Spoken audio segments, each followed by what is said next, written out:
Hello, glad to see you on my channel. I really value it. And today I want to share with you a wonderful story. It's a dramatic story that will come as a total shock to everybody. It is a really amazing story. So enjoy watching it. Dad, we're gonna be late. Anthony knew it himself. But what could he do about the zipper on his superhero costume being stuck shut? His son sniffed his nose dangerously hard and he was about to cry. Now, baby, it's almost done. Anthony pulled the zipper tongue with determination and the suit zipped up. But the zipper tongue remained in his fingers. Oh, it was awkward. Now, how do we get Nikita out of there? Probably we'll have to cut the suit open with scissors. He shook his head, whether his hands were crooked or just a poor quality product. However, now it was important another thing: they were really late. Come on, let's go, Anthony said. Take my hand and let's go. The elevator in the house was broken again, so they took the stairs, and when they reached the 5th floor from the 8th floor, they were out of breath. Are we taking the car? No, why? There's a daycare center 2 houses down. We'll run. Anthony smiled at his son. I'd like to fly. Dad, do you think you can become a real superhero to fly and save everyone? The man sighed. In general, Harvey in his 6 years was a terribly serious kid, did not believe in Santa Claus, was not afraid of the dark, and even fearlessly visited the dentist, and also knew how to be strong and not cranky in the store at the counter with sweets. But in superheroes believed desperately, fervently, and Anthony, of course, played along. Anything is possible, son, he said, and then stopped, picked up his son in his arms, because ahead the yard was filled with deep puddles, to bypass which, without dirtying the masquerade costume, it would be difficult. With what Harvey became awkward if he was in a hurry. Now you're going to fly, exclaimed Anthony, and he hummed, speeding up, and his son laughed happily. Harvey's mom died right after giving birth, and Anthony couldn't accept it and move on with his life for a long time. It had happened so ridiculously, stupidly, and he also blamed himself. The fact was that he and Natalia had been married for 3 years and then decided to divorce. She cheated on him. And not in a passionate affair, not because he was, for example, cold or offended, but just like that. Natalie said it was an impulse, an outburst of passion. Anthony refused to forgive her. He even filed for divorce, but then he withdrew it because Natalie admitted she was pregnant, and she swore it was Anthony's baby, and he did not know what to think. And he said that the family, in principle, can be saved, but only it will be necessary to do a paternity test. Natalie said that such distrust offends her and said that the test will be done, but only when she gives birth. But for now, she does not want to participate in this circus and will live separately. Anthony's parents and his relatives, by the way, were on his side and exhorted Natalia in every possible way. But she showed the worst traits of her character and demanded to be left alone, otherwise she would leave. Anthony rented an apartment for Natalie, and sometimes they met. She talked sparingly about her pregnancy. May I? He asked her once and reached out to touch the belly, where he knew for sure now, and he did not allow himself to doubt it anymore. No way. Natalie gritted her teeth and slapped him on the arm, which, by the way, was unexpectedly offensive. You're not sure it's yours, are you? Did you forget? And then, in her 8th month, Natalie announced that she was going on vacation to India. Anthony, of course, was totally against it. But then Natalie was terribly offended by him, shouting that he was overprotecting her during the whole marriage, and she wanted to see the world before settling down in maternity leave, maybe for years. It's like Paris, she said, and I want to see India and die. If he only knew that these words turned out to be a terrible prophecy that came true. Later, the doctors of the Indian clinic told Anthony how everything happened. According to their version, the body simply could not withstand all these loads, and even in the maternity hospital pathology was revealed, which earlier, when observing the pregnancy, simply did not notice. Anthony flew to India to pick up the cold body of his wife and a warm, squeaking bundle with his son. It seemed to him then that his heart would just take and stop or burst into atoms from the pain of loss, but it kept on beating, held on for the sake of his baby, the long-awaited firstborn. Anthony held on and tried not to think that if fate had been more favorable to him then, now they would be back together, a happy family who overcame everything. When he returned, the relatives insisted on a paternity test, and Anthony insisted that he would betray Natalie's memory. But then the test was done, and yes, it turned out that the son was his own blood. "You should get married," the mother said. In fact, she had this kind of talk with frightening regularity. But there was no way to avoid them, because Anthony left the baby on her. He could have hired a nanny, but he did not trust strangers. "You can't do that. The baby needs a mom, and you need a wife. How are you going to manage on your own? What kind of example of a single-parent family are you going to set for him?" "Everything will be fine." Such an answer, as Anthony realized, on the one hand did not lead to the development of conflict, and at the same time allowed to keep in these educational conversations at least some sense of dignity. In fact, apart from these conversations, Lucy had nothing else to reproach him for. She lived across the house from her son. He purposely lived closer to his parents as a good, caring son, chose the apartment when he selected options on the mortgage market. Lucy was a good grandmother and never reproached her son that he laid on her such a burden. Anthony eventually got used to being a single father, and now, when his son grew up, he already remembered with a smile sleepless nights, delight when Harvey took his first steps, excitement that his son was found to be allergic to nuts. Now Anthony realized that time flies fast. He will not have time to look back, as Harvey will grow up, become an adult, and then, in general, will leave him, go to his adult life. So now Anthony intended to enjoy every moment of parenthood. And as for his personal life then, well, it's not worth it at all. He tried to have a couple of novels, but everything was not the same. And to have a mistress, as his mother said again, because it was right, because for health, he was not going to. "Sorry we're late," Anthony said, as he and his son crossed the threshold of the kindergarten. Harvey's grandmother, by the way, did not approve of this kindergarten, saying that you could easily go to an ordinary kindergarten, and even the same one that once attended Anthony himself. But he was adamant and still gave Nikita in a private and very prestigious elite kindergarten. Here you could study foreign languages, dance. There was a huge playground and garden where the kids at will could grow flowers. And of course, there were regularly held all sorts of matinees. On this one, he and his son learned a poem. "Good afternoon, hello," Anthony said when he found himself in a group of other parents. The teachers had gathered the kids together to have another talk with them about the upcoming performance. Anthony was distracted by the phone texting from work, even though, by the way, he had the day off today. But he had already gotten used to such inconsiderate bosses. But they paid twice as much as similar positions in other places, and he needed the money so badly. In general, the money had been flying away at a fantastic rate lately because his parents had taken out a loan for the construction of a summer house, but did not calculate the payments a little, and then his father went on a long sick leave. He worked at a construction site and fell off a stepladder. In general, it was necessary to help. I had to pay my rent. I had to save for my son's future education. In general, Anthony even regretted that he could not clone himself. As in science fiction movies, then his copy would be able to work too. "Ouch," squeaked the little kid who crashed into Anthony's legs. "Hey, aren't you hurt?" he asked with a smile, and then as he glanced at the kid's face, he froze. It was like that moment in a nightmare dream when you suddenly feel the unknown creeping up from behind, or suddenly lose your balance and start falling. A kind of dizzying moment when the surrounding reality is ready to burst, crack at the seams, scatter into shards, revealing something else. "Nope, everything's fine," the boy replied and galloped away. Anthony couldn't understand, and it didn't seem to him, that this boy was an exact copy of his son, only he was wearing a different Harlequin costume. "Dad, I gotta go." Harvey brought him out of his weird reverie. "Come on, Dad. All the moms, dads, grandmas, and others are already sitting down, and I have to go on stage now. And you're not." "What?" "Oh yeah, sure. Let's go," Anthony replied absent-mindedly. This matinee they decided to make large-scale and unusual on the stage was to be a performance in which the most different characters united in order to save the beautiful princess who ruled the kingdom of dreams and candy. The script was confusing, like an Indian movie, and whether because of this, or maybe because of the strangest meeting, but Anthony could not understand what was happening there on the stage, only filmed everything carefully on the video camera. And then Harlequin appeared on the stage. Anthony held his breath. His son froze in amazement and even opened his mouth. But then small and responsible Harvey said nothing.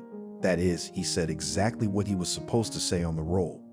When the show was over, Harvey, flushed and excited, ran up to his father. "Well, Dad, I'm a real artist, aren't I?" "Dad, did you see the boy who was the jester? He looked just like me.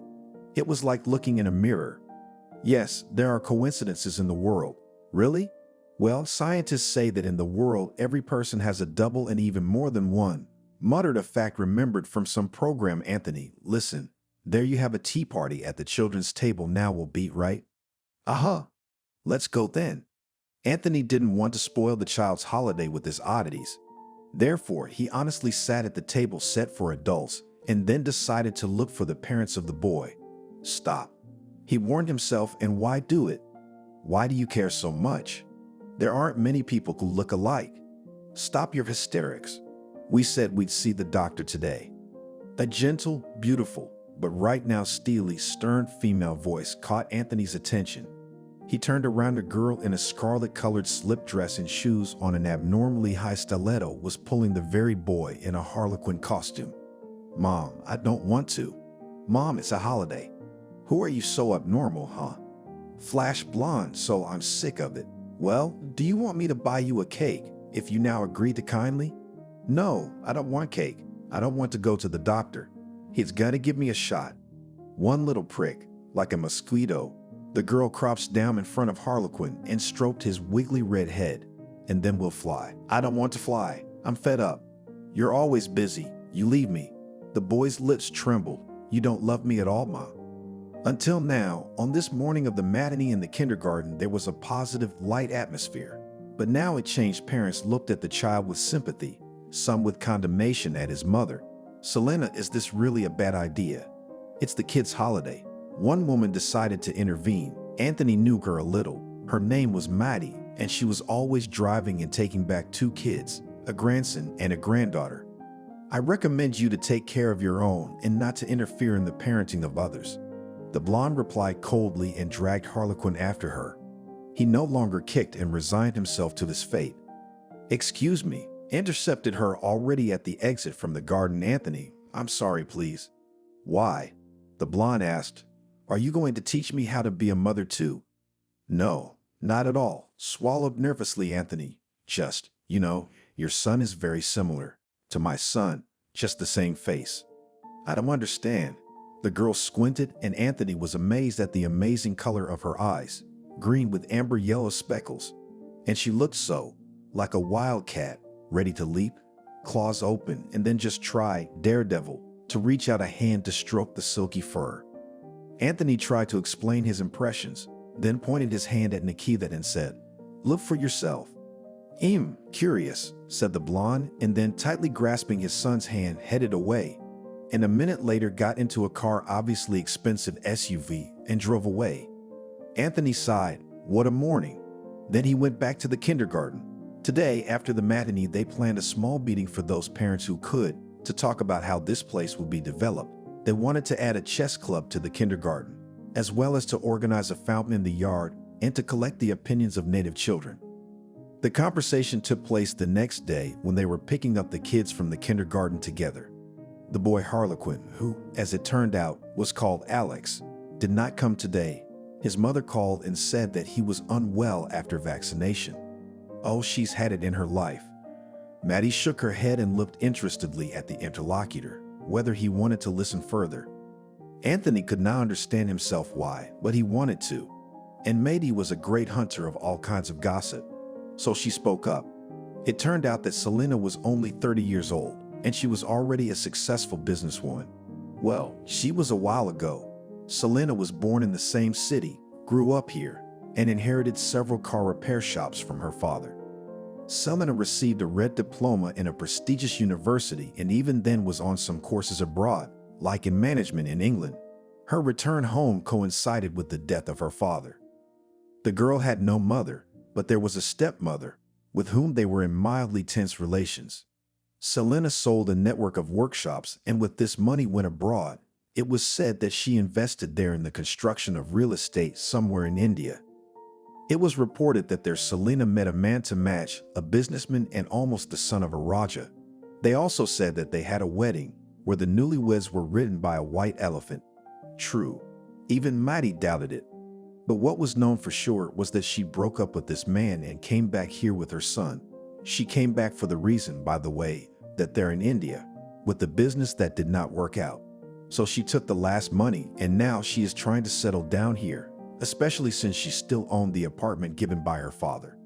Also Maddie, although she did not know Selena personally and closely, but as a distant relative of her acquaintances, knew such details. For example, that Selena was accustomed to a beautiful, luxurious life, that she is fastidious in the choice of cavaliers planaka high, just like a queen, and also knew Maddie, of course, that Selena is very strict with her son. The garden is changed again and the old one did not like, you see, the level of teaching Italian language. She is raising a polyglot, sighed Maddie, and when will a person have a childhood? Don't think that she takes him to and from the garden by herself. No way. She's a businesswoman, so she hires babysitters, but apparently she fired another one in a scandal, so she had to do it herself. Anthony just listened. He did not want to express his opinion, although he certainly had it. And it was simple. If you have a child, then there are all sorts of nannies. It should be less, because nothing can replace the baby's own people. And in general, this Selena seemed to him some kind of ice queen, as if she was beautiful, just like from the cover of a magazine, but it felt in her. Coldness, arrogance, cruelty even. Anthony chuckled to himself. Maybe she forced her husband to divorce her. And how, I wonder, she arranged everything allows him to see his son or not? Poor man. The next day from work managed to be released early, finally handed over a large advertising project. Chief even announced a corporate party on such an occasion, but Anthony refused, for which, by the way, he was once again jokingly called the dumb sorpus. In the free time he decided, first of all, to make his son homemade pancakes with jam, and it was already done. And secondly, he wanted to clean up the closet. The mess there was such that it was scary to open the doors. And suddenly from the far corner of the top shelf Anthony took out a box. He frowned. What was there? And then having opened it, he sighed convulsively. His wife's things that he had taken from India. Nothing special like that. Personal things that could not be thrown away because they once belonged to the person he loved.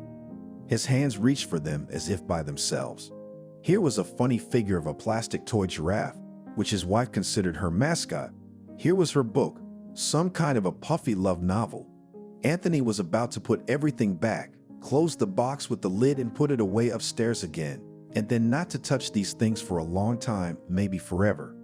But then a notebook fell out of the book, a thin one. He frowned, took it in his hands, opened it, and sat down on the spot. Luckily, there was a chair downstairs, because it was his wife's diary. Yes, she had decided to keep it at some point, and for some reason she had chosen an ordinary ruled notebook. Anthony looked at the first page. The entry referred to the time when they had just separated. He closed the notebook and hastily, as if it were burning his hands, put it aside. It was private, intimate. He must not and could not read it. It is not good to read other people's diaries, even if one of them belonged to your wife, even if she died long ago. But still Anthony could not cope with this temptation. He reached for the notebook again. Could it be that she had written about them there? What was she thinking, feeling? Did she realize what a terrible mistake it was, their separation? Anthony leafed through the pages. Here his wife was revealing her experiences. She was truly remorseful for the affair, but also angry that he could not forgive meant he did not love her enough. It was a stream of consciousness, frank and honest, vivid and vague at the same time. But the last entries were not about marriage anymore. They were about pregnancy, and then Anthony read something that made his eyes round with horror. His wife was pregnant with twins. She didn't say a word. She was afraid he would be afraid of such a big responsibility. Natalie confided her fears to the diary. When she got to the hospital, the doctor said she had great risks. "Dad, what are you doing?" tugged Harvey's arm. Anthony shuddered and hastily put the notebook in the box, covered it with the lid. "Oh, just sorting out some old things. Nothing interesting. Why don't you watch the cartoon?" "It ended a long time ago," replied Harvey. "Dad, and you tell a bedtime story about the princess and the scary monster." Anthony realized that he needed to finish reading the diary, It was his way of touching his wife, the memory of her. But this day, he just didn't have the moral strength to do it. And in the morning, he was so absent-minded, he even burned the semolina.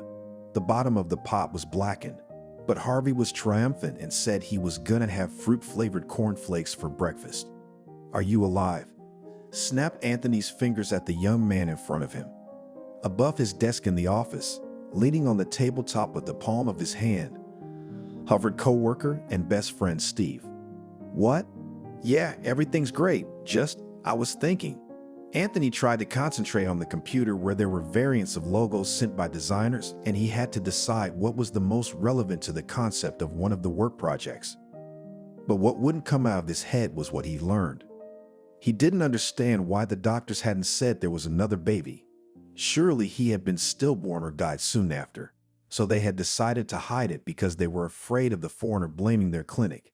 That was the only option. Except it didn't make it any easier. Anthony felt a cold, creepy chill run through his skin when he realized that his Harvey had a twin brother who had died, who he couldn't even give a proper burial. And then, suddenly that boy in the Harlequin costume came to mind. "No, man, you're not." Anthony was brought out of his reverie by the clinking of broken china when he dropped his coffee mug. Sleeping on the move, drunk the night before, or zombified by aliens? It was Steve again. Anthony was overthinking for the umpteenth time that day, this time on his lunch break. I don't understand. I don't understand what's going on," Anthony said, bending over to clean up the shards. "This is bad," Steve said, and then resolutely snatched the plastic box of ready-to-eat lunches delivered to the office from a special company out of Anthony's hands and took his friend to a cafe nearby.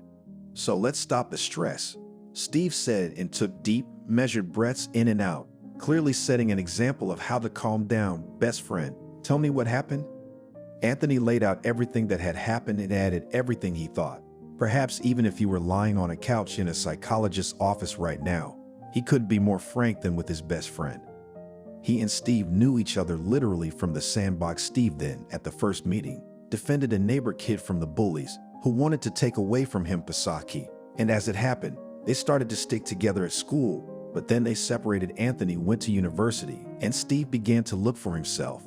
And it would be fine just looking, but he also went abroad. He traveled around the world, mostly hitchhiking. He worked remotely as a blogger, and also, as his relatives said, he was probably doing something illegal. He was too poor, adventurous guy. And that's why when Steve came back a few years ago and got a job as an ordinary programmer, went to the office, everyone thought that he might have gone crazy. Steve, by the way, never stopped the most fantastic rumors from spreading around him. He didn't seem to care about his own reputation at all. But that didn't change the fact that he was a great friend. And about his current life, Steve said that he was just trying out how to him such a style. And if he didn't like it, he'd go away again and go somewhere else.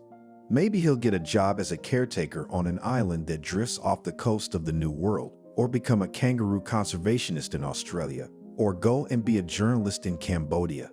And worst of all for Steve's inner circle was that it was not clear when he was joking and when he was completely serious. But right now, Steve was dead serious. And when Anthony said that his strange thoughts were, of course, nonsense, he refused to support him in that opinion. "All you have to do is talk to Selena." "And how?" sighed Anthony, walking up to her and asking if she adopted a boy. "Because maybe my second son isn't dead and I want to find him." "That's about it." "Well, there's also the option of genetic testing. All we need to do is get a hair from that boy." "It seems to me," Anthony furrowed his brow, "that such a procedure requires the consent of the parent." Steve said thoughtfully. "But you can pretend that you want to order the test for Harvey. You show up at the lab with hair. Are you crazy?" "Don't boil over." Steve held his hands up conciliatorily and smiled broadly, just laying out the options. "It's kind of mean to take someone else's baby's hair like that." "No, I can't do that. I'm just gonna talk to her. And the sooner the better," Anthony sighed, "or I'll change my mind." "Then let's do it right after work today." "She that blonde."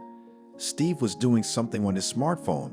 "Oh, our beauty will be at the art gallery opening today."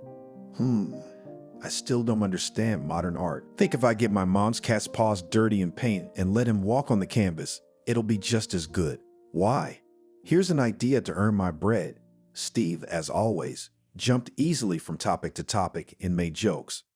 Anthony felt strangely as if his friend's dashing self-confidence was contagious. He called his mom and warned her that he would pick Harvey up a couple hours later. And he himself, when the workday was over, almost ran out of the office and took the subway to the right address. Thanks to Steve, the latter was helpful and got a ticket to the opening of the gallery Muse of Zeus, which Anthony presented at the entrance. There were flashes of cameras everywhere, and it looked like a lot of press had flocked to the opening. But there were even more regular visitors, and not ordinary. Steve noticed Selena among several men and women of a special kind. The first stood out with stylish suits with butterflies, and the second with evening dresses. But Selena herself was devoid of any pathos and seemed inappropriately modest and yet elegant for this place. The girl was dressed in a small black dress, classic black pumps, and blonde wavy hair was lifted up, exposing a long neck with a string of pearls. Here she laughed at the words of some fat man in a striped suit he was obviously trying to woo and headed away, stopping at a painting on which the cubes depicted either a woman or a nightmare. "Good evening," Anthony said, as he stepped up beside her. "Ah, it's you." Selena smiled at him with a bored look. "We need to talk." "I'm sorry, but," she began, but he, flustered as a boy, interrupted her. "You see, my son." And he went on to say everything that was on his mind and soul. It was astonishing to him how the same story that had taken almost an hour with Steve had. "What am I supposed to do?" Anthony exclaimed in despair. "What do you want?" "The truth," he answered honestly, "but I'm afraid I've confused myself. After all, Selena said she gave birth to the baby herself, and you said she did." Some time ago, Steve, by the way, without asking, but just guessing about his friend's desire, just like a mind reading, collected him a maximum of information about Selena, including downloaded photos of her while she was pregnant, gave a couple of interviews to women's magazines about how to combine business and future motherhood. So there is no doubt now it is just a coincidence, a miracle of nature, and it has ultimately nothing to do with the tragedy in Anthony's family. A few more months flew by.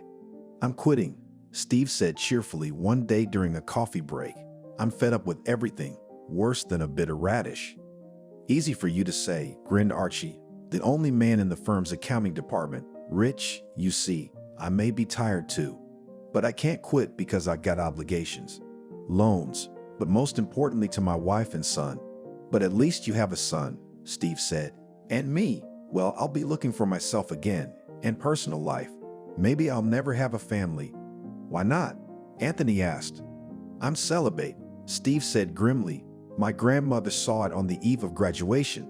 It's my karma to meet the wrong girls." "I think karma is a little different, and it doesn't go with celibacy," Archie grinned. "But that doesn't change the facts." Steve raised his finger with an important look. "All right. If I'm unlucky in love, then I'll have to be lucky in something else." One day, Anthony saw Maddie again, but not in the kindergarten, but at the grocery market, standing together in line at a stall with dairy products, cheese, and all that. "Oh, why would someone so young be in such trouble?" sighed Maddie. Anthony didn't listen attentively to Maddie as always, as she was always gossiping about people he didn't know personally. But then suddenly his hearing picked up and sharpened the perception of the familiar name Selena. "What's wrong?" Anthony asked. "Oh, you're on ours," Maddie smiled, and this smile said how happy she was to find a grateful listener. "You don't know everything. Anyway, remember, they flew to foreign lands to lie on the beach. Well, Selena decided to build some business there. Well, things were not going well there, but they were still going. She thought about whether to leave everything there or sell it again. And then, anyway, Alex was stolen." "What?" Anthony's heart sank for a moment, and his heart thudded as if something had happened to his own son. "Yes, stolen," Maddie said. "She went to the beach with him one day and there, someone ran up, grabbed the boy, pushed him into the car, and that's all they saw." "Are they looking for him?" "What do you think?" Maddie waved her hands. "Everyone who can. Even, they say, Selena turned to those voodoo of theirs. And nothing, not a trace. In general, they say, bad business. From this island, everyday boats, yachts, boats depart from the island. If someone stole it, I think they probably took it away right away. No, Anthony thought he was going to faint. But Maddie interpreted his reaction in her own way, deciding that he was just too impressed and, of course, wanted to know all the details. And she gave them. It turned out that at the time of her son's kidnapping, Selena's business was not very important. They even said that she was on the islands, borrowing money from some people. As for Alex's kidnapping, it was not clear why, but certainly not for ransom because they did not make any demands. There was another oddity in all this, namely that once every 2 or 3 days unknown people called Selena and let her listen to the voice of her son. He always said the same thing. "Mom, it's okay. I'm fine, Mommy." The calls lasted only a little while. Apparently, the kidnappers were aware that a longer session of cellular communication could help determine their coordinates. It turned out that Selena was simultaneously tormented by the incomprehension of what was happening and with mad, desperate expectation waiting for news from her son. She tried more than once to talk to those people and find out what they wanted, but the standard response on the other side was just to hang up. Finally, Maddie left such a delicious for her, but 1,000 times already passed over topic and began to master another about how stupid it is to take loans for a wedding. "I'm sorry, I gotta go. I really have to go. I'll see you later." Anthony turned around on the run and waved. He needed some alone time to think, and a little more time to figure out what to do in this situation. He'd almost forgotten about that arrogant, used to having her life strictly according to a plan and a ruler, that spoiled Selena. "Say hello to your parents," Maddie said belatedly to her acquaintance. Back home, the first thing Anthony did was to hug his son tightly, bury his nose in the red swirls of red hair that smelled like fruit and bubblegum-scented baby shampoo. "You forgive me, son, if sometimes, well, offended." "Dad, it's okay. Dad, aren't you a werewolf bear?" Alex asked seriously as Anthony hugged him tightly as if right now no evil forces could come after him. "Hey, enough. What's wrong with you?" "Nothing, really. Nothing." Anthony couldn't stop his own mind from correlating too vividly the fact that his own son was around and the fact that this other boy was in trouble. Anthony lost sleep. He thought about how much he would give if it could somehow help Selena get her son back. And then he made a decision. "What kind of paid vacation?" "What, I'm going away?" asked Anthony's mom, shocked when he announced to her that he had to leave for a couple of weeks at least due to urgent business. "Son, what's wrong? Did you take out a loan and can't pay it back? Did you get involved in something illegal? Are you got some girl pregnant and you're running away from responsibility?" wailed his mother, clutching at her heart. Anthony sighed. Lying had always been difficult for him, but he couldn't really tell the truth that he intended to go to these islands to sort things out for himself. Could he? At last his mother agreed, when he swore on his own health that none of the reasons she gave had anything to do with reality.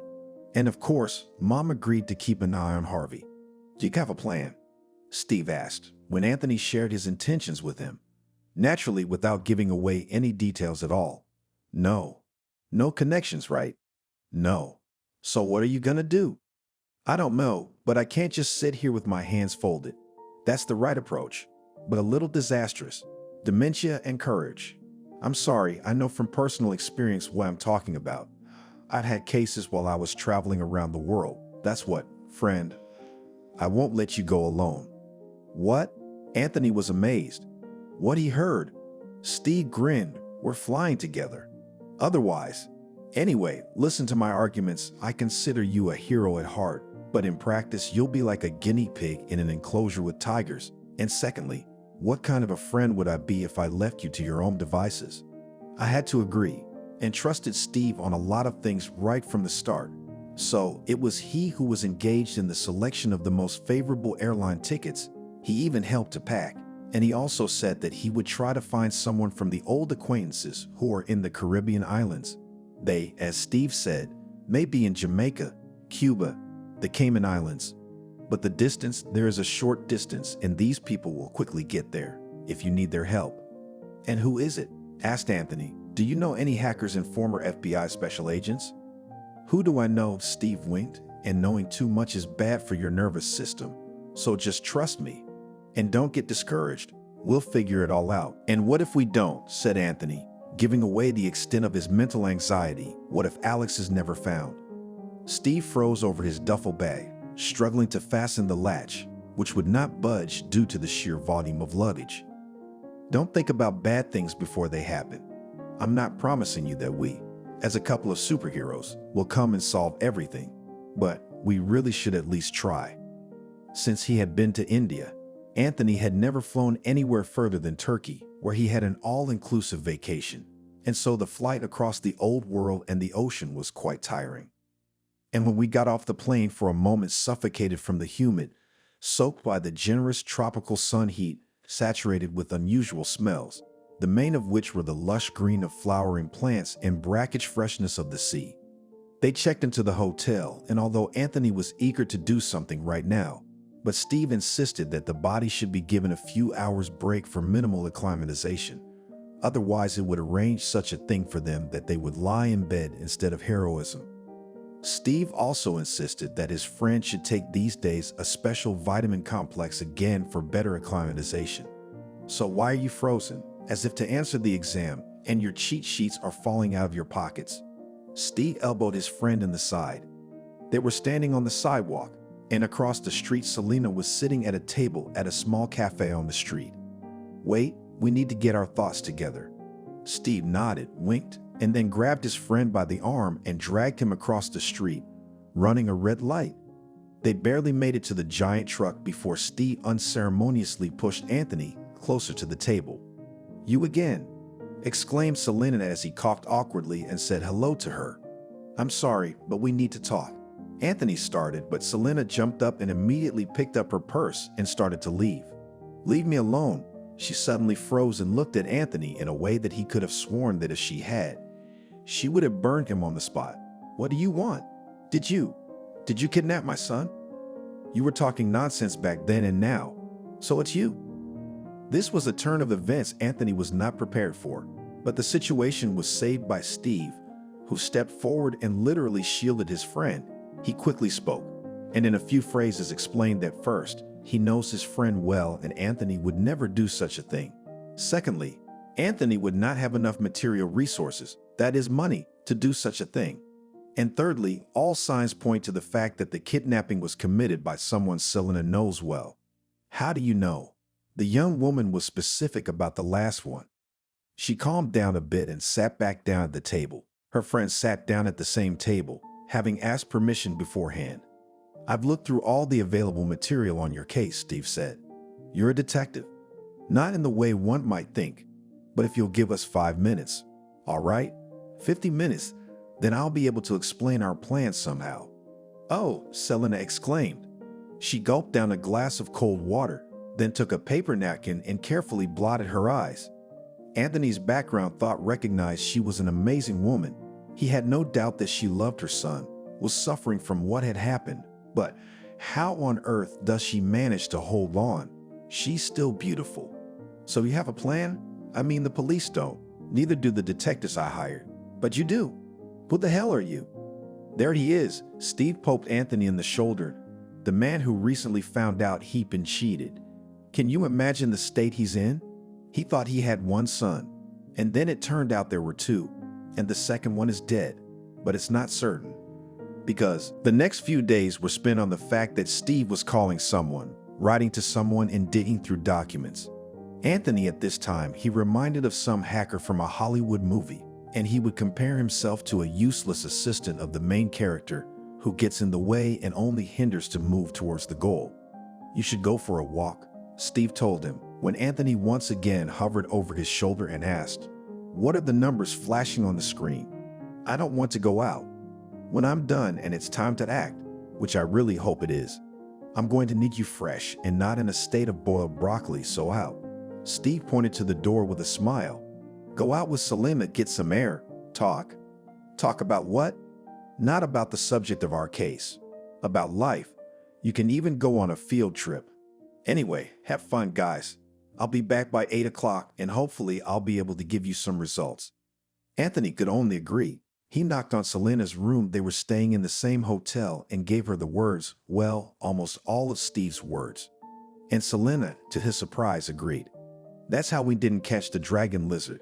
Selena finished her story about how she and Alex had vacationed on the islands a couple of years ago and walked in the reserve. Anthony and Selena walked along the promenade. It was an unusually warm day, even for these parts. How do you manage? It's a lot of work. At first, it was very difficult. I didn't have time to have a proper lunch or wash my hair, let alone sleep. But then, I somehow learned to plan everything, to prioritize. Now my son is the main thing for me. I want to give him the best. A happy childhood. A mother should be there for her son, Anthony said, but he immediately shut up awkwardly and even apologized. The last thing he wanted to do was to stir up misunderstandings.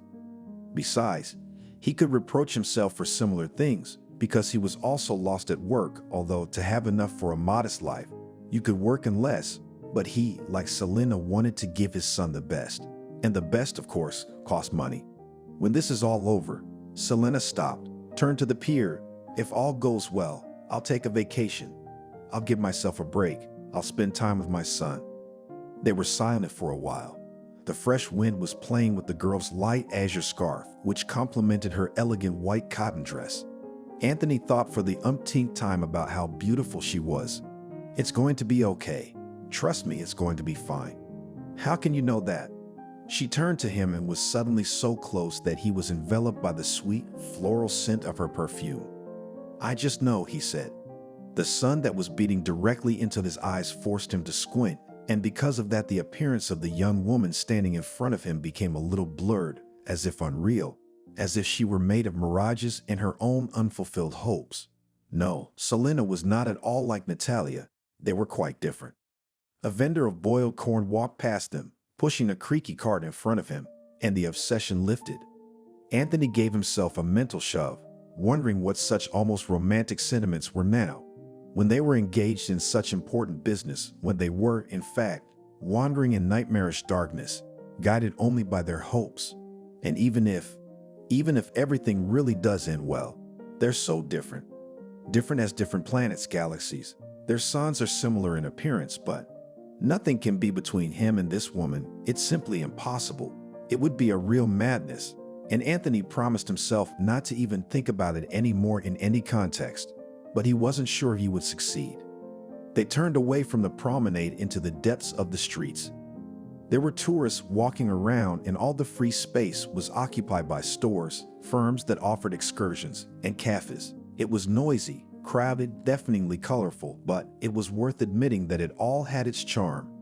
Watch out. Anthony put his arm around Selena's waist in a strong gesture and drew her to him, literally pulling her aside at the last moment because some daredevil in a car decided to cut off the waiting time in the traffic by driving on the sidewalk.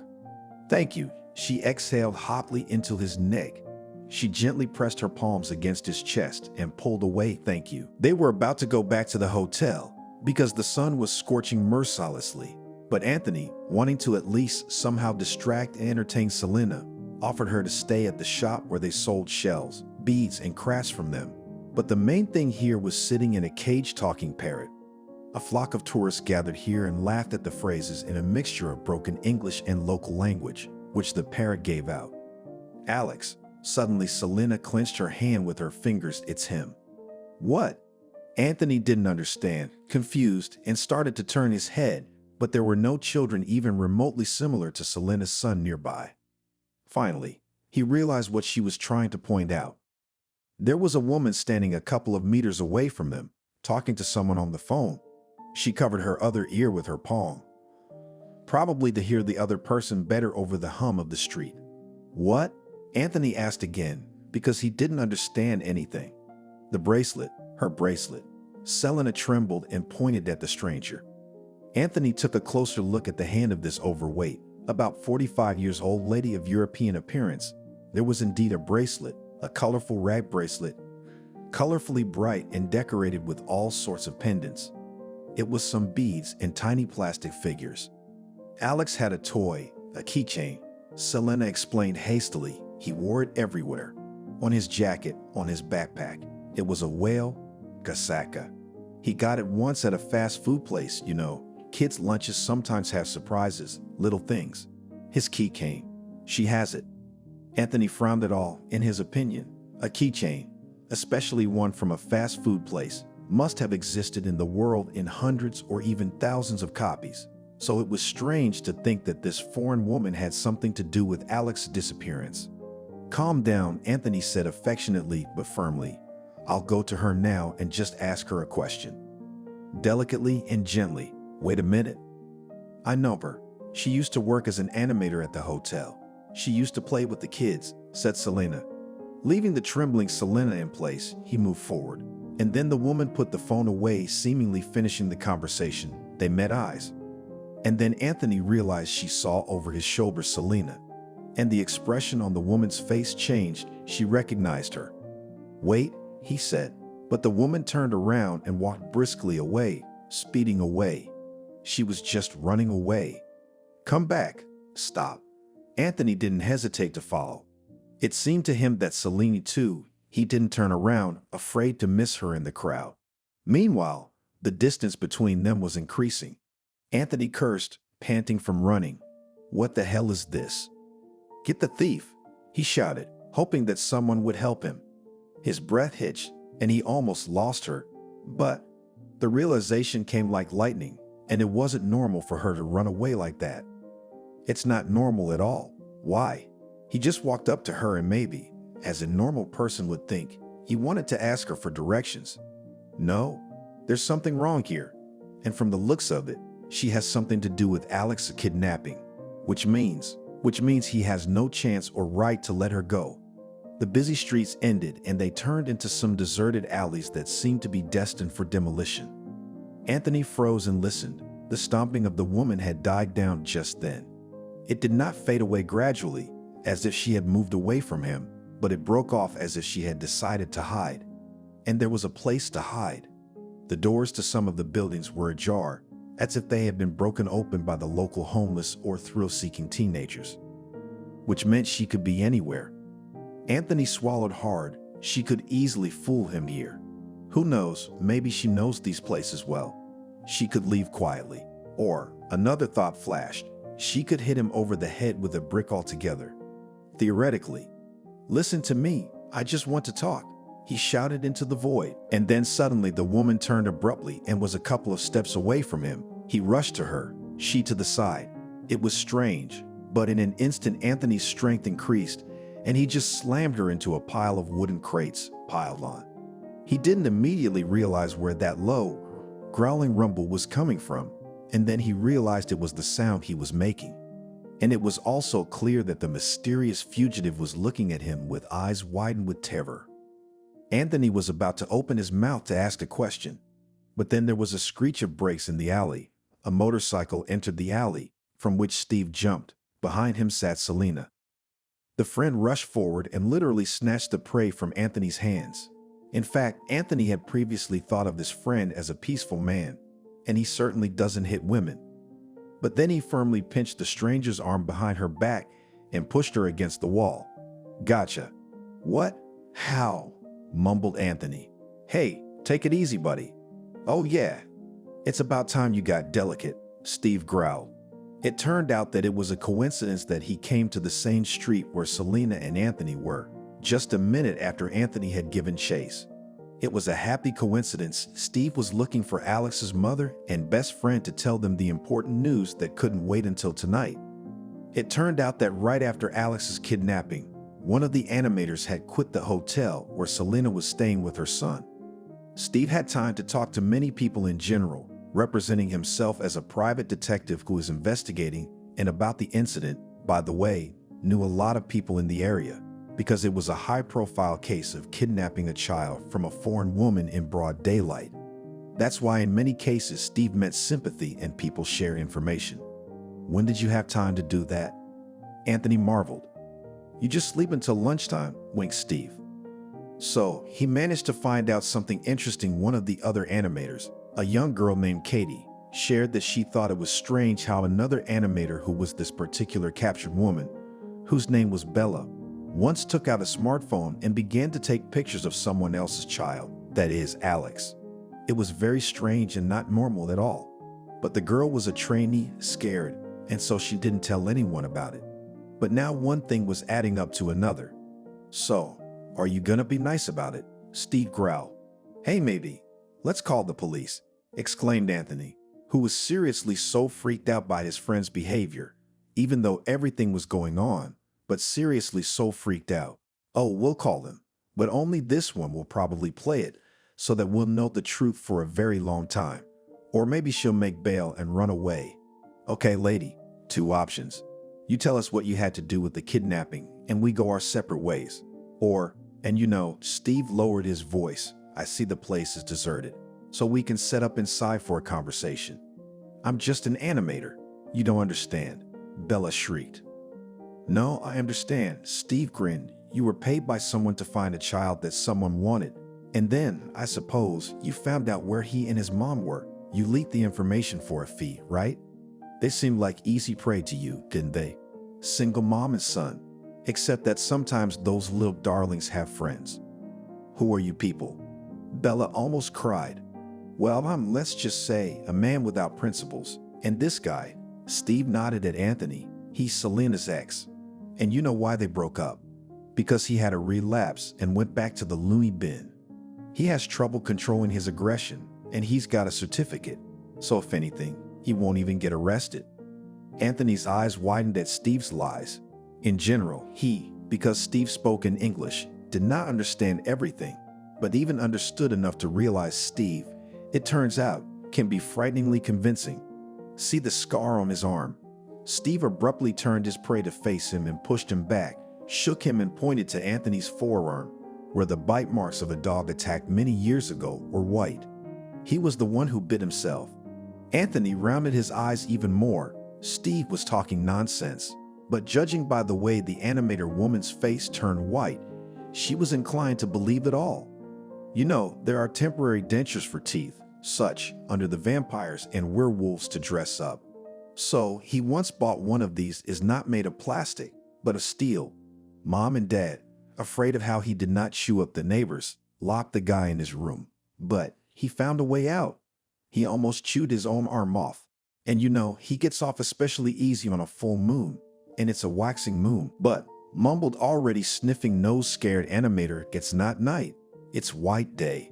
And you want to test how evil a day can be. Let's do it. At the same time, we'll keep you here until night and conduct, so to speak, a comparative experiment. I'm so angry, Anthony exclaimed.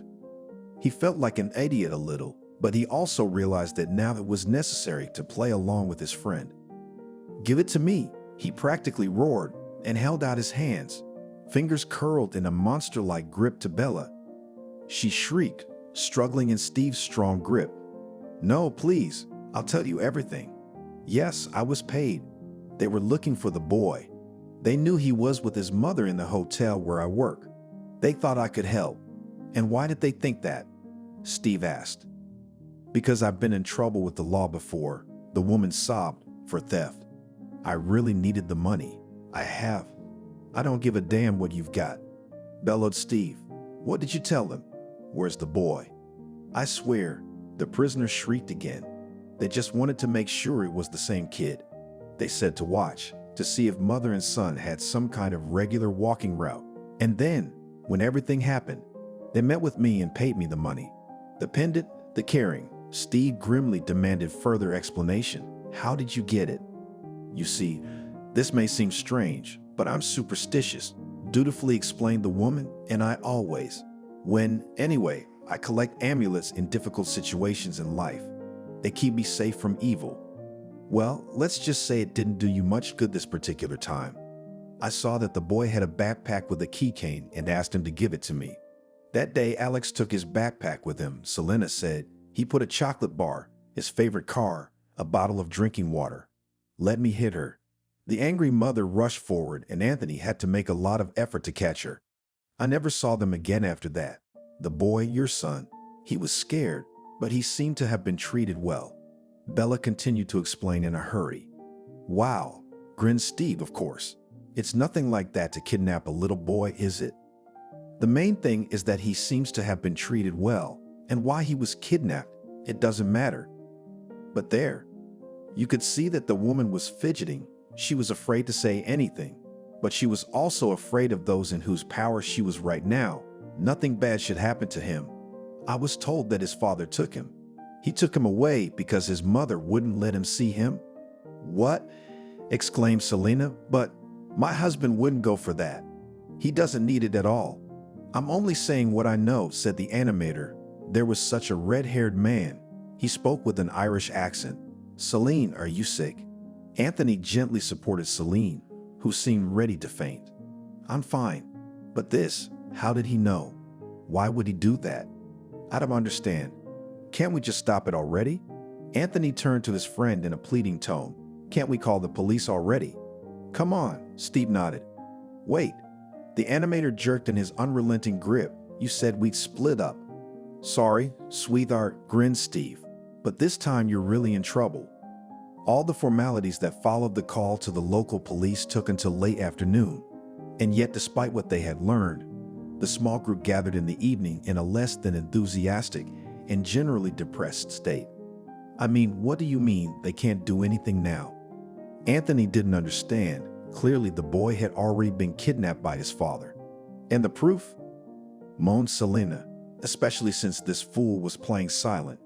They have no proof, which means that while they will sort it out, while they will contact the detectives in Ireland, it will take forever. And in the meantime, my son will be in his hands. And if he decides to hide him somewhere, I might never see Sasha again. Anthony sighed as he realized that the situation was really serious. Selena had already managed to tell them that the boy's real father came from a very rich, powerful family. He is a millionaire, a powerful, violent man. Apparently, he was furious that his ex-girlfriend hid the pregnancy from him and intended to restore his paternity rights like this, punishing her by separating her from the child. It was really stupid, hopeless to hope that it will be possible to solve something quickly in an official, legal way. But there are always options, Steve said thoughtfully. You know where he lives, don't you? Yes, answered Selena, who had regained control of herself and was now wiping away her tears, smearing her mascara. And you said that in all likelihood he took the child to his estate. Steve continued. So there's only one option. We have to fly to Ireland. What's your plan? Anthony asked. My plan is simple, replied his best friend. We'll return the boy to his mother and maybe punch someone in the face. No, Anthony didn't think his trip would be anything easy. He was a realist, but he couldn't have guessed it would turn out like this. Now he felt like a hero of some Hollywood action movie, and he would like very much that the ending of this story was a happy ending, not a thriller. In fact, it was shocking how Steve quickly came up with a plan of what to do before. Where had the laughing guy from the office gone? It seemed that now Steve had returned to his native adventurous element, and Anthony was no longer so unsure of what his relatives said that Steve was involved in some shady dealings abroad.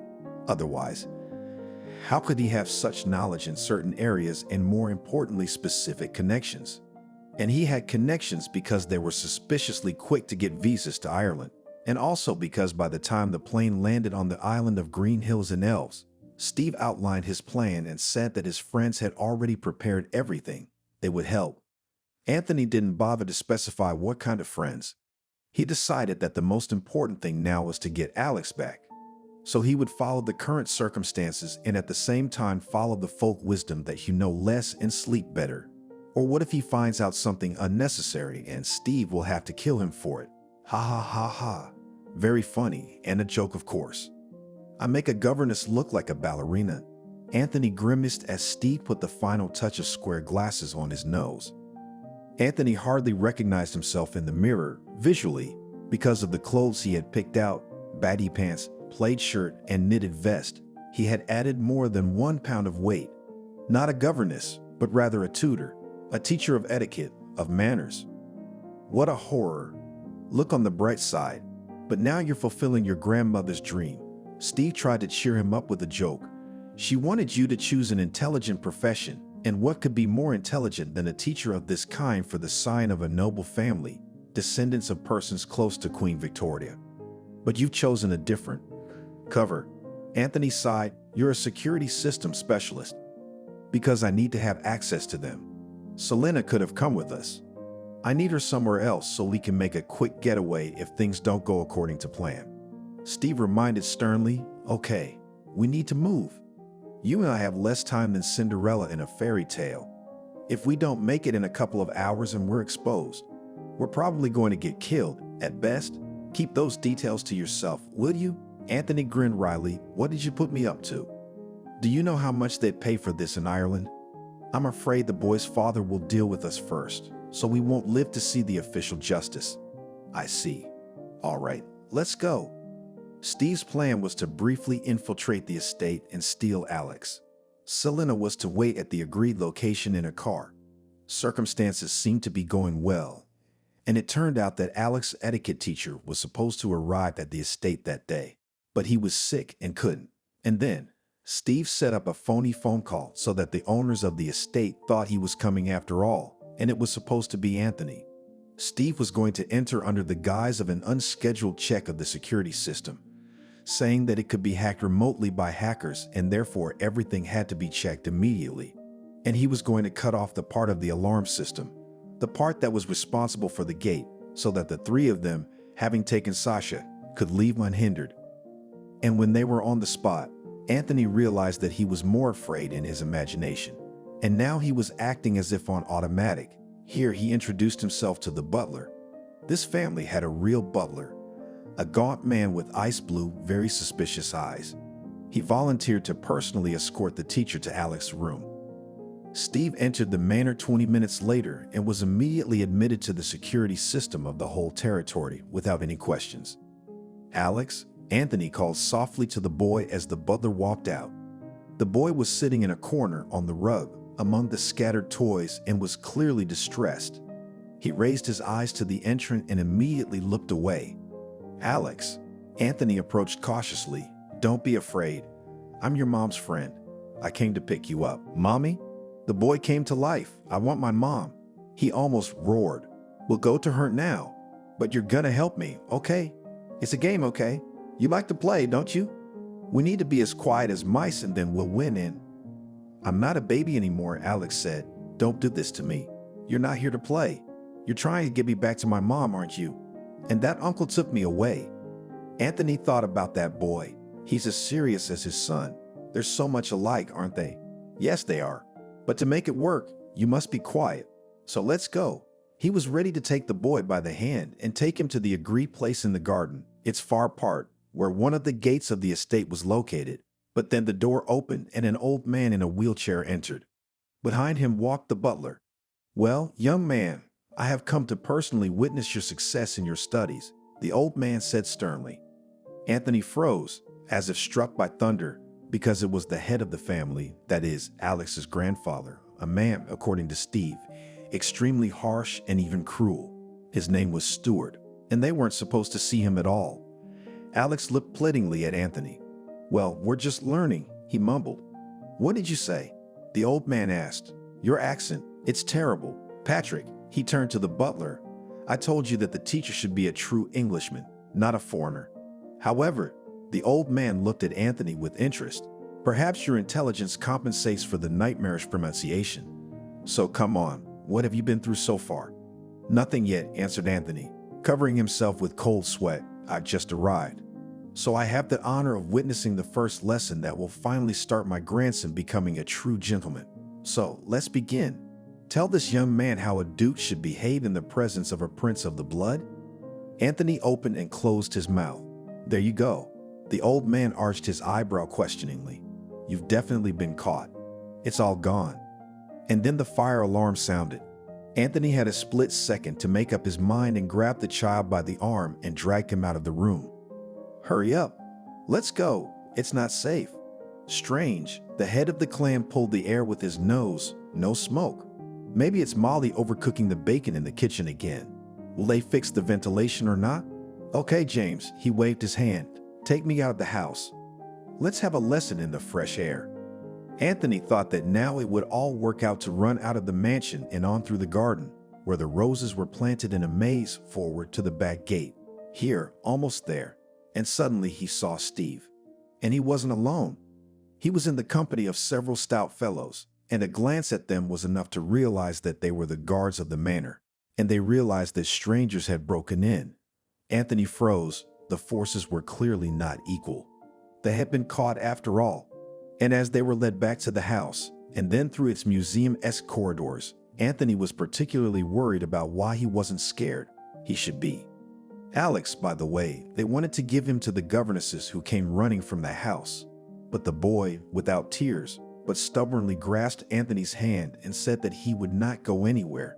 And if they dragged him by force, he'd do what he'd done last Tuesday. Anthony didn't know what he'd done, but from the look on the governesses' faces, it was a big deal.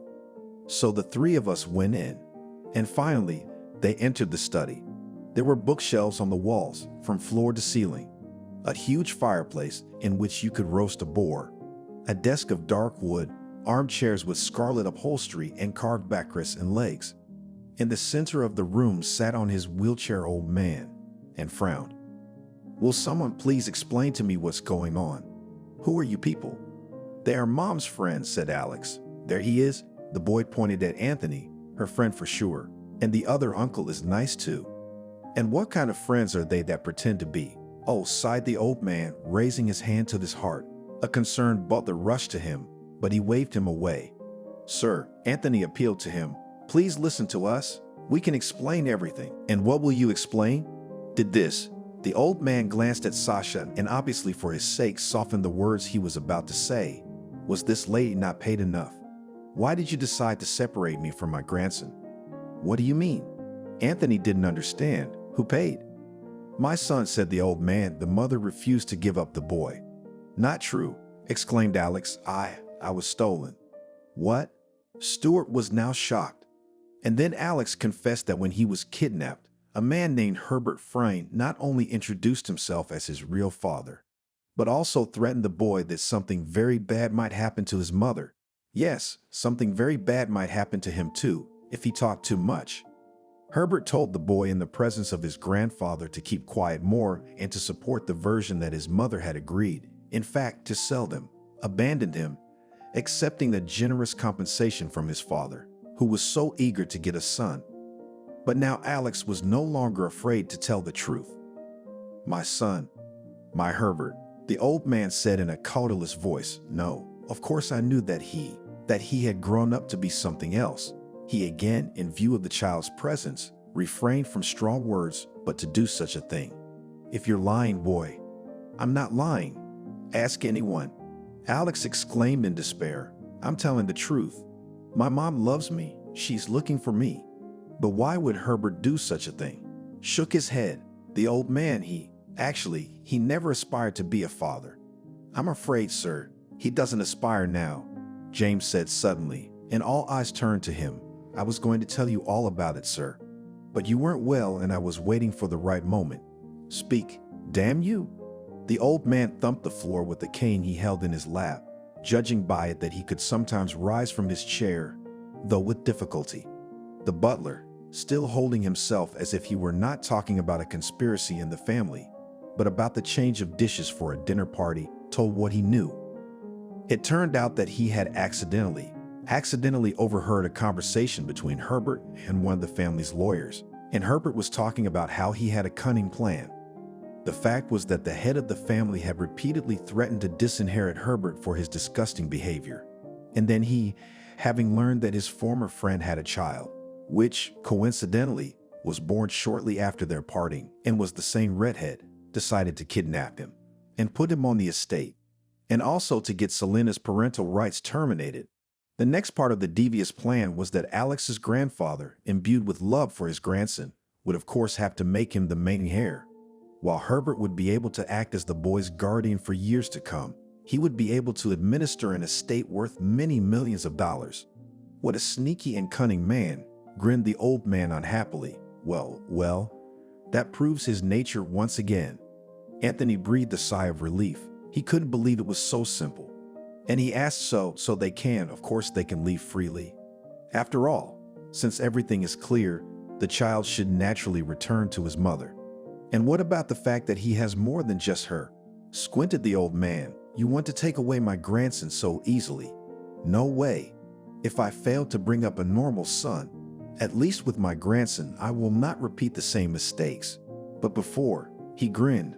I have to make sure, and I wanted to do it before the new details were revealed. I want to make sure that Alex is really my grandson. Genetic testing. That's it. Anthony swallowed hard. Mind you, do you think we can just be bought? Anthony was indignant. I think it's rude to interrupt elders, and besides, believe me, I know the truth. Everything in this world has its price, said the old man with pressure, and Anthony thought that there was some threat in his words. If the test shows that Alex is my grandson, continued Stuart, in that case, his mother and I will agree on how I will take part in the boy's life. He will definitely benefit from that. And by the way, let me warn you just in case. Don't try any more tricks and run away. What's the point? The options I'd offer are really beneficial for you, or rather for the boy and his mother. But refusal to meet me halfway, the head of the aristocratic Irish family said, it can, I'm sorry, lead to trouble. Steve and Anthony looked at each other. They had already shown courage, and now, without exchanging a word, they had decided that taking a risk and fighting right now would only hurt them. So Steve dialed Selena's number. The young woman couldn't hold back her tears when she was able to hug her son again. And to Anthony's surprise, she took everything the old man told her quite calmly, and somehow even submissively. All she said was that she didn't want Herbert to come near her or her son in any way. I will not have him in this house myself, said the landlord firmly. The wretch, by the way, has run away. Perhaps he senses that his shameless deceit is about to be discovered. It took 2 days to wait for the results. Anthony now understood nothing at all. I mean, he did, but it seemed to him that the real world had taken on a very fantastic shape. Such changes were disturbing. What other surprises could the future hold? His mother called from home, asking where he was missing, and demanded that he come back soon. Because how much can you rest and solve your personal affairs when you have a family and a small son? Anthony vowed that he would be back soon, and lied, of course, that everything was fine with him. The results are in, said the head of the family. The old man invited Anthony, Steve, Selena. His loyal butler was also present. Stuart looked very gloomy.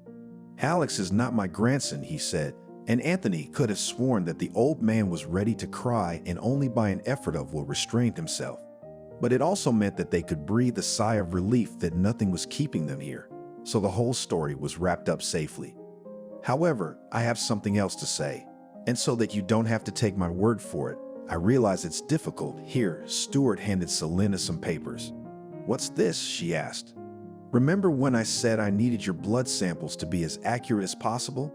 I mean, well, the complexities of modern technology. The old man waved his hand and sighed heavily. I'm sorry, my dear, to have to tell you this, but to keep silent about it would be monstrous. But you, Alex isn't your child either. What? Selena only staggered and didn't fall because Anthony supported her. What are you talking about? That's ridiculous. That's impossible. Read the results, Stuart said. No. Alex is my child, Selena whispered in a colorless voice, but her fingers were already opening the envelope with the documents. She read them, and then silently settled back in her chair.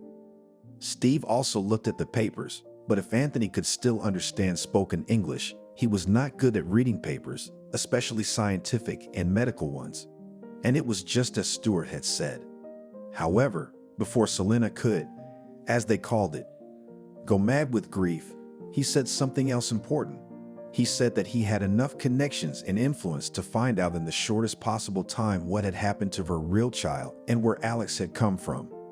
But that, he warned, would take time. And then he invited everyone to stay with him, and they agreed. There was no word from Herbert. Meanwhile, Anthony didn't know what to say to Selena, how to comfort her. He was in shock, but then he decided to talk to Stuart. He told him his story, and feeling his heart ready to stop with excitement, he asked if it was possible to order a paternity test for him. Stuart said he could, and soon the results came back. Hello, Anthony said. He walked out onto the veranda where Selena was sitting.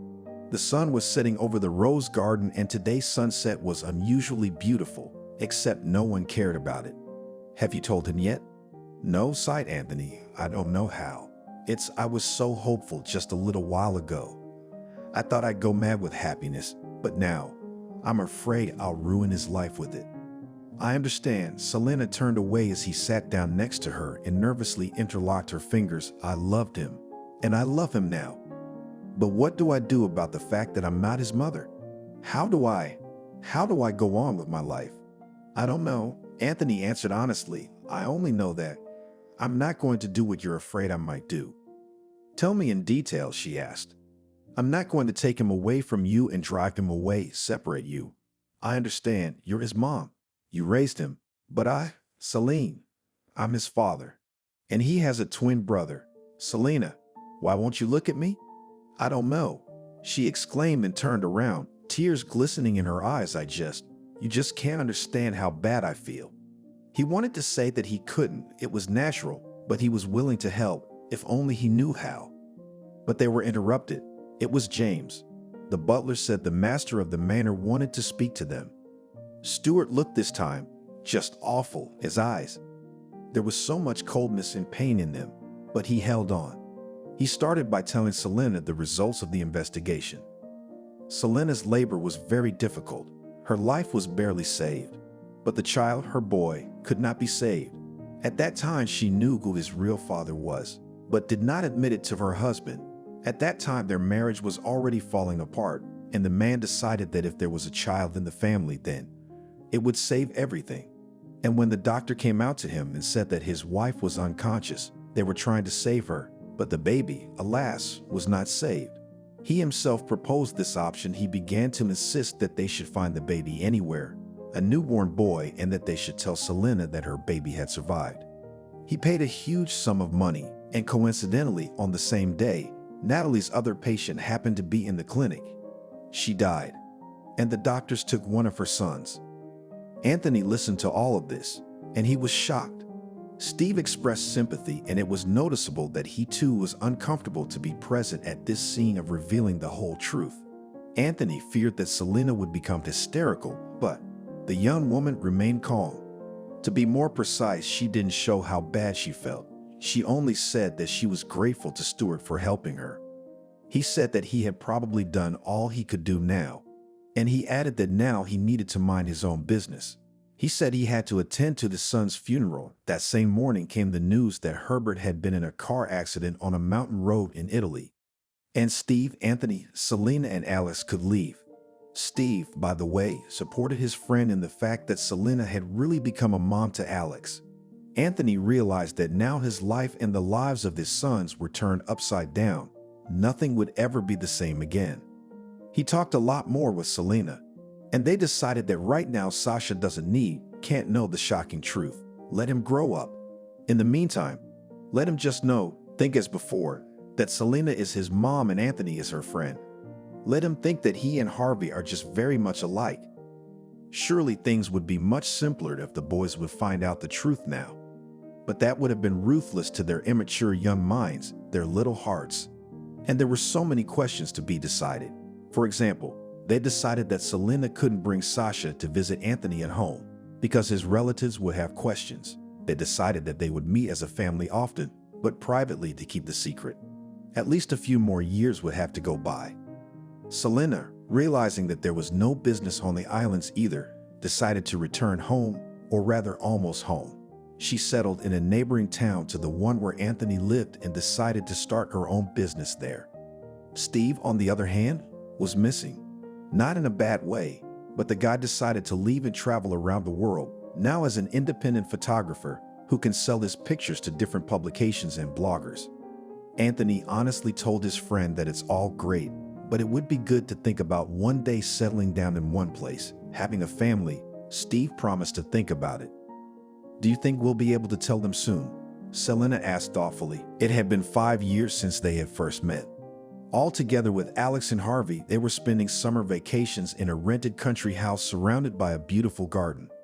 Anthony and Selena were sitting on the veranda, watching the boys scurrying around the garden. I'm scared, Selena confessed, that Alex will stop loving me when he finds out, that he won't forgive the deception. You're wrong, believe me. Anthony took her hand reassuringly. He's a great guy. He'll understand. I think it's time to talk about it soon. The boys are all ready. They're so much alike. They're starting to figure things out. Will you be around when we talk? Of course, Anthony smiled. We're family. I'm sorry. For what? She smiled back. You're right.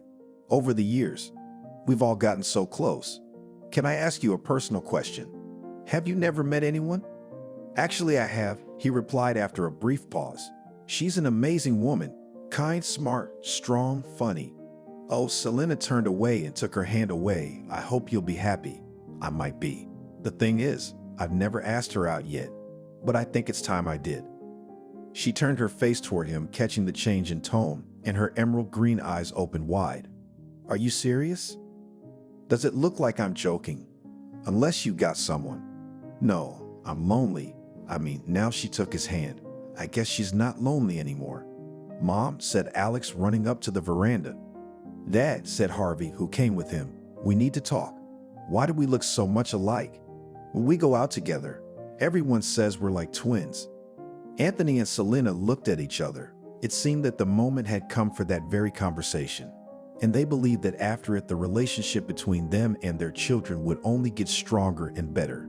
They knew for sure that their sons would accept the whole truth and understand it correctly.